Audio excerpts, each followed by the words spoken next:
नमस्कार दोस्तों, कहानियों की दुनिया में आपका स्वागत है। इस चैनल पर आपको रोज़ नई नई सामाजिक और पारिवारिक कहानियाँ सुनने को मिलेंगी। कुछ कहानियाँ आपको हँसाएंगी, कुछ रुलाएंगी और कुछ कहानियाँ आपको गुदगुदा जाएंगी। तो चलिए ऐसे ही एक आज भी पारिवारिक कहानी हम शुरू करते हैं। आज की कहानी है, बाबूजी आप मेरी बीवी को कभी मत बताइएगा कि आप इस घर के नौकर नहीं, मेरे पिताजी हैं। कई महीनों से बेटे की कोई चिट्ठी नहीं आई, ना फ़ोन आया। प्रत्येक महीने रघुनाथ को 1,000 का मनी ऑर्डर आता था, वह भी कई महीनों से नहीं आया। रोज़ डाकघर का चक्कर लगाकर मायूस होकर वापस लौटता है वह। घर में खाने को कुछ नहीं है, शरीर इतना जर्जर हो गया है कि अब ताकत ही नहीं रही कि कुछ काम करके पेट पाले। और फिर इस उम्र में काम पर भी कौन रखेगा। जब काम करने की उम्र थी तब बहुत मेहनत की, घर से बुलाकर ले जाते थे लोग काम के लिए, क्योंकि रघुनाथ ने काम करने में कभी कोई कोताही नहीं बरती। बहुत मेहनत कश इंसान था वह। उसकी मेहनत और ईमानदारी की चर्चा पूरे गांव में आज भी है। गांव में सभी उसे इज्जत की नज़र से देखते हैं। जब से बेटा कमल कलेक्टर बन गया तब से लोगों की नज़र में उसका ओहदा और बढ़ गया है। जो भी देखता हाल चाल पूछे बिना और नमस्ते किए बिना नहीं जाता। इतनी इज्जत पाकर वह गदगद हो उठता है। सुनिए जी, आप क्यों नहीं चले जाते शहर? कहीं ऐसा ना हो कि हमारा कमल किसी परेशानी में हो, इसलिए हमें रुपए नहीं भेज रहा है और ना ही चिट्ठी लिख रहा है। आपको जाकर उसकी खबर लेनी चाहिए। आप जाकर कमल से मिलेंगे तो उसे खुशी ही होगी। पता नहीं सब कुछ ठीक है कि नहीं। रघुनाथ की पत्नी सुहासिनी ने चिंता जताते हुए अपने पति से आग्रह किया। तुम ठीक ही कह रही हो, मुझे ही शहर जाकर अपने बेटे से मिलना चाहिए, उसका हाल चाल जानना चाहिए। आखिर पिता हूँ मैं उसका। मैं तो इसलिए शहर नहीं जा रहा था क्योंकि कमल ने मुझे मना कर रखा था। पर क्यों मना कर रखा था, यह बात अभी तक समझ में नहीं आई। रघुनाथ ने थोड़ा चिंता जताते हुए जवाब दिया। बहुत गरीब था रघुनाथ, जमीन जायदाद भी ज़्यादा नहीं थी। थोड़ी सी ज़मीन थी, उसमें जो फसल उगती थी उससे पूरे परिवार का गुजारा नहीं होता था। इसलिए रघुनाथ को दूसरों के यहाँ मजदूरी करनी पड़ती थी। सुहासिनी भी दूसरे के घर में काम करती थी ताकि बेटे की परवरिश अच्छी तरह कर सके। एक बेटी है जिसकी शादी कम उम्र में ही कर दी। एक बेटा कमल पढ़ने में बहुत होशियार था, इसलिए उसकी पढ़ाई के लिए रघुनाथ और सुहासिनी ने बहुत मेहनत की। जब कमल को शहर पढ़ने के लिए जाना था उस समय रघुनाथ के पास रुपए की कमी थी। रुपए की कमी को पूरा करने के लिए रघुनाथ गांव-गांव जाकर लोगों से सहायता की गुहार लगाई। कुछ भले लोग थे जिन लोगों ने सहायता की और रघुनाथ ने बेटे को शहर भेजा पढ़ने के लिए। पढ़ लिख कर बेटा नौकरी करेगा तो हमारी गरीबी एक दिन दूर हो जाएगी। इतनी ज़्यादा मेहनत बुढ़ापे में नहीं करनी पड़ेगी। यह सोचकर रघुनाथ और उसकी पत्नी और ज़्यादा मेहनत करने लगे। एक दिन गांव में आकर बेटे ने खबर दी कि वह कलेक्टर बन गया है। रघुनाथ की खुशी का ठिकाना नहीं रहा। सुहासिनी तो खुशी के मारे रो पड़ी। इतने वर्षों की मेहनत आज रंग लाई है। रघुनाथ और सुहासिनी ने मिलकर जो सपने देखे थे वह सपने साकार हो गए थे। पूरे गांव में बात फैलते देर नहीं लगी। गांव में सब लोग बधाइयाँ देने रघुनाथ के घर आने लगे। उत्सव सा माहौल हो गया था। जाते समय बेटे ने कहा था, मैं हर महीने आप लोगों को रुपए भेजूंगा। अब आप लोगों को काम करने की ज़रूरत नहीं है। पूरी ज़िंदगी आप दोनों ने बहुत मेहनत की, अब आराम का समय आ गया है। रघुनाथ और सुहासिनी दोनों बहुत खुश थे। अब वे काम पर नहीं जाते थे। बेटे जो रुपए भेजते थे उससे दोनों का गुजारा अच्छे से होने लगा। दोनों बहुत खुश थे, परंतु कुछ महीनों से रुपए आना बंद हो गया। दोनों को कुछ भी समझ में नहीं आया कि अचानक रुपए आना बंद क्यों हो गया। बेटे का चिट्ठी लिखना और फ़ोन करना भी बंद हो गया। एक बार रघुनाथ ने शहर जाना चाहा, परंतु फिर बेटे की बात याद आ गई। बेटे ने मना कर दिया था कि शहर मत आना, मैं ही आकर आप दोनों को ले जाऊंगा शहर। सुहासिनी के आग्रह पर एक दिन रघुनाथ शहर की ओर चल पड़ा। सुबह सुबह गेट पर अपने पिता रघुनाथ को हाथ में एक पोटली लिए खड़ा देखकर कमल को समझ में नहीं आया कि वह क्या करे। वह अब कैसे अपनी पत्नी मेघा से कहेगा कि यह मेरे पिताजी हैं। उसने तो मेघा से यह कहा था कि अब मेरे माता पिता गुजर गए, कोई नहीं है, मैं अकेला हूँ। अब अचानक यह कैसे कहेगा कि ये मेरे पिताजी हैं? पूरा राज खुल जाएगा, सोचकर वह सिहर उठा। शादी के बाद उसने रुपए भी इसीलिए भेजना बंद कर दिया ताकि मेघा को पता न चले। शादी की बात भी उसने अपने माता पिता से नहीं बताई थी। मेघा एक अमीर घर की पढ़ी लिखी आधुनिक विचार की लड़की है। जब दोनों एक ही कॉलेज में पढ़ते थे तब से दोनों में प्यार हुआ और नौकरी करने के पश्चात उससे शादी की। उसने मेघा के माता पिता से भी यही कहा था कि मैं अकेला हूँ, मेरा कोई नहीं है। उसे यह कहते हुए शर्म आ रही थी कि मेरे पिता गरीब और मजदूरी करके मुझे पढ़ाए हैं। आपको मना किया था न कि आप शहर मत आइए, फिर क्यों आ गए? अपने दांत पीसते हुए कमल ने अपने पिता रघुनाथ से कहा। तेरा हाल चाल लेने आए हैं बेटा। कई महीनों से तुमने ना रुपए भेजे हैं ना ही चिट्ठी लिखी है। तुम्हारी माँ बहुत चिंता कर रही थी इसलिए मुझे भेज दिया। मैं तो आना नहीं चाहता था, रघुनाथ ने दुखी होते हुए जवाब दिया। यह तुम्हारे साथ कौन है और किससे बात कर रहे हो कमल? किसी से बात करने की आवाज़ सुनकर मेघा कमरे से बाहर निकल आई तो देखा कमल के साथ कोई बुजुर्ग है। कोई नहीं, यह हमारे गांव का एक गरीब किसान है, पहचान का है। कह रहा है शहर आया था किसी काम से तो मुझसे मिलने चला आया। अपने शब्दों को दबाते हुए आंखें झुकाकर ही कमल ने कहा। तू ये क्या कह रहा है? बात पूरी होती इससे पहले ही कमल ने टोक दिया और अपने नौकर से कहा, इनको जरा सर्वेंट क्वार्टर में ले जाओ और वहीं पर रहने की व्यवस्था कर दो। मेघा को शक हुआ कि आज तक कोई गांव से हमारे घर में नहीं आया, आज अचानक यह बुजुर्ग कैसे चले आए? ज़रूर कुछ न कुछ दाल में काला है। कमल मुझसे आंखें चुराकर बातें क्यों कर रहा है? ऐसा लग रहा है उसके मन में कुछ है। मेघा के मन में कई सवाल बुलबुले की तरह उठ रहे थे और गायब हो रहे थे।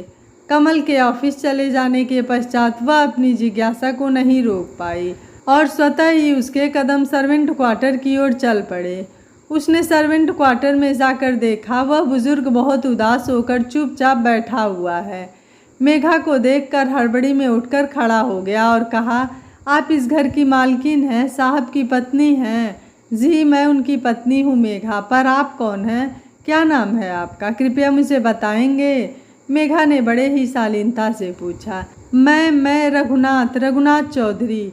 मेघा को रघुनाथ चौधरी नाम सुनकर थोड़ा सा खटका लगा। वह कुछ याद करने की कोशिश करने लगी। हाँ, याद आ गया, कमल के पिता का नाम ही तो रघुनाथ चौधरी है। आश्चर्य से मेघा की आंखें बड़ी बड़ी हो गईं और मन ही मन सोचने लगी, अच्छा तो ये कमल के पिताजी हैं। रघुनाथ के चरण स्पर्श करने के लिए मेघा झुकी तो रघुनाथ थोड़ा सा पीछे हट गया और आश्चर्य होते हुए कहा, अरे आप क्या कर रही हैं? मेरे चरण स्पर्श क्यों कर रही हैं? मैं ठहरा गांव का एक निर्धन मजदूर आदमी, आप तो मुझे जानती भी नहीं हैं। सच सच बताइए, आप कमल के पिताजी हैं ना? लक्ष्मीपुर में रहते हैं, सच बताइएगा, मुझसे झूठ मत बोलिएगा। हाँ नहीं, आपको किसने बताया मैं कमल का पिता हूँ? कमल और हम एक ही कक्षा में पढ़ते थे। पिता का नाम लिखते समय हमेशा वह रघुनाथ चौधरी लिखता था। वह बात मुझे अभी भी याद है। मेघा की बातें सुनकर रघुनाथ की आंखों के कोर गीले हो गए। दो बूंदें गालों पर लुढ़कने के लिए बेचैन थी, परंतु रघुनाथ ने अपनी उंगलियों से उन बूंदों को पोंछ दिया। भरी हुई आवाज़ में उसने कहा, अब जब बेटा ही पिता का परिचय देना नहीं चाहता है तो आप मेरा परिचय जानकर क्या करेंगी? उसने शादी की, हमें यह भी नहीं मालूम। हम तो इस आस में बैठे रहे कि एक दिन धूमधाम से बेटे की शादी करेंगे। अब बेटा बहुत बड़ा इंसान बन गया, अमीर बन गया, बहुत ऊंची इमारत में रहने लगा। हम गरीब को पहचान कर अपनी इज्जत पर धब्बा नहीं लगाना चाहता है, इसलिए मेरा यहाँ से जाना ही उचित है। आप कहीं नहीं जाएंगे पिताजी, आप यहीं पर रहेंगे। यह आपका बेटा नहीं, आपकी बहू कह रही है। और आपके पास सिर्फ एक बेटा ही नहीं है, एक बेटी भी है। क्या आप उस बेटी का कहना नहीं मानेंगे? कहते कहते मेघा की आंखें नम हो गई। शाम को जब ऑफिस से कमल घर आया तो माथे पर चिंता की लकीरें थीं। उसने मेघा से पूछा, गांव का वह आदमी चला गया या अभी भी है? मेघा समझ गई कि कमल चिंतित है। उसने कमल की मन की बात जानने के लिए थोड़ा सा झूठ बोला, हाँ चला गया, और मैंने रोका भी नहीं। जाने की कह रहा था तो मैंने कह दिया आपकी मर्ज़ी है। यह तुमने बहुत अच्छा किया मेघा। मुझे पता है कि तुम बहुत समझदार हो। खामखा मुसीबत मोल लेने की क्या ज़रूरत है। गांव का कोई आकर कहेगा कि मैं तुम्हारे पहचान का हूँ और मेरे यहाँ रुक जाएगा मेरी परेशानी बढ़ाने के लिए। यह कहाँ तक उचित है। मेरे पास इतनी फुर्सत है क्या जो गांव के हर व्यक्ति का मैं ध्यान रखने लगूं। कमल ने चिढ़ते हुए कहा, आपका कहना बिल्कुल उचित है। कोई भी आकर कहेगा कि मैं गांव का हूं और उसकी आवभगत करनी पड़ेगी, यह तो ज़रूरी नहीं है। मेघा मन ही मन मुस्कुरा रही थी। यूं ही बात ही करती रहोगी या कुछ चाय वाय भी पिलाओगी? दिन भर का थका हुआ हूँ। हाँ हाँ, चाय बनाकर लाती हूँ। आप डाइनिंग टेबल पर बैठ जाइए, वहीं पर चाय लाती हूँ। कमल ने जैसे ही डाइनिंग रूम में प्रवेश किया एकदम ठिठक कर रुक गया। सामने अपने पिताजी रघुनाथ को बैठे हुए देखकर फिर धीरे धीरे जाकर वह एक कुर्सी पर बैठ गया। रघुनाथ जैसा बैठा था वैसे ही बैठा रहा। उसने कुछ नहीं कहा। बहू ने बात करने से मना कर दिया था। थोड़ी देर के बाद मेघा चाय लेकर आई। एक कप रघुनाथ की ओर और एक कप कमल की ओर बढ़ाते हुए कहा, इन्हें पहचानते हैं आप? यह मेरे ससुर जी हैं। आप शायद नहीं पहचानते हैं पर मैं इनको पहचान गई। आपसे परिचय करा देती हूँ। कैसी बात कर रही हो मेघा? मैंने तो तुम्हें पहले ही बताया है मेरा कोई नहीं है, मैं अकेला हूँ। सिर झुकाकर आंखें चुराते हुए कमल ने कहा। कमल की बात सुनकर अब मेघा को बहुत क्रोध आया। क्रोधित होते हुए बोल पड़ी, आपको शर्म नहीं आती है ऐसी बातें करते हुए? जब से मेरी शादी हुई है तब से मैं झूठ सुन रही हूँ। आप मुझसे झूठ पर झूठ बोले जा रहे हैं और कब तक अपने आप को इस तरह से छलते रहेंगे? आप स्वयं को तो छल ही रहे हैं, साथ साथ मेरे साथ भी छल कर रहे हैं। माता पिता के साथ इस तरह का बर्ताव करते हुए आपको ज़रा भी शर्म नहीं आई? आपके हृदय ने आपको ज़रा भी नहीं धिक्कारा? जिस माता पिता ने इतनी मेहनत करके मजदूरी करके दूसरों से भीख मांगकर आपको पढ़ाया लिखाया और एक काबिल इंसान बनाया, आज उन्हीं का परिचय देते हुए आपको शर्म आ रही है? अगर मुझे यह पता होता तो मैं आपसे कभी शादी नहीं करती। मैंने आपसे शादी इसलिए की थी कि आप एक अच्छे और सच्चे इंसान हैं। यह सोचकर नहीं की थी कि आप कलेक्टर हैं। मेरे पास किसी चीज़ की कमी नहीं थी कि मैं एक कलेक्टर के पीछे भागूं। महलों में रहते रहते आप यह भी भूल गए कि इंसानियत भी कोई चीज़ है। आप मुझसे सच बता देते और मेरे माता पिता से भी सच बता देते तो वे आपको गर्व के साथ स्वीकार कर लेते। अब आप क्या बताएंगे मेरे माता पिता को? एक लड़की के लिए आपने अपने माता पिता तक को भुला दिया और त्याग दिया। किसी से प्यार करना अच्छी बात है, परंतु प्यार में इस हद तक गिर जाना किसी अच्छे इंसान की निशानी नहीं है। अरे प्यार तो इंसान को त्याग सिखाता है, अपनों को त्यागना नहीं। एक बात ध्यान से सुन लीजिए, पिताजी अब यहीं रहेंगे। आप कल जाकर गांव से भी माँ को ले आइए। आगे से दोनों यहीं रहेंगे, वरना मैं नहीं रहूँगी यहाँ पर। आपको पूरी ज़िंदगी अकेला ही रहना पड़ेगा। कमल सिर झुकाए चुपचाप बैठा रहा। उसने चोर नज़रों से अपने पिता की ओर देखा। उनकी आंखों से बूंदें टपक कर टेबल पर गिरने लगीं। वह उठकर अपने पिता के पास गया और उनसे लिपट कर कहने लगा, पिताजी मुझे क्षमा कर दीजिए, मुझसे बहुत बड़ी भूल हो गई। मैं मेघा से बहुत प्यार करता था पर डरता था कि मेघा को अगर असलियत पता चल गई तो वो मुझे छोड़कर चली जाएगी, इसलिए मैं सच नहीं कह पाया। आज मेघा ने मेरी आंखें खोल दी, मुझे क्षमा कर दीजिए। सुबह उठकर तैयार होकर कमल निकल पड़ा गांव की ओर अपनी माँ को लेने के लिए। दरवाजे पर खड़ी मेघा ने कमल को जाते हुए देखकर आत्मसंतोष से भर उठी। उसके होठों पर एक प्यारी सी मुस्कान थी। मेघा को मुस्कुराती हुई देखकर रघुनाथ खुशी से भर उठा।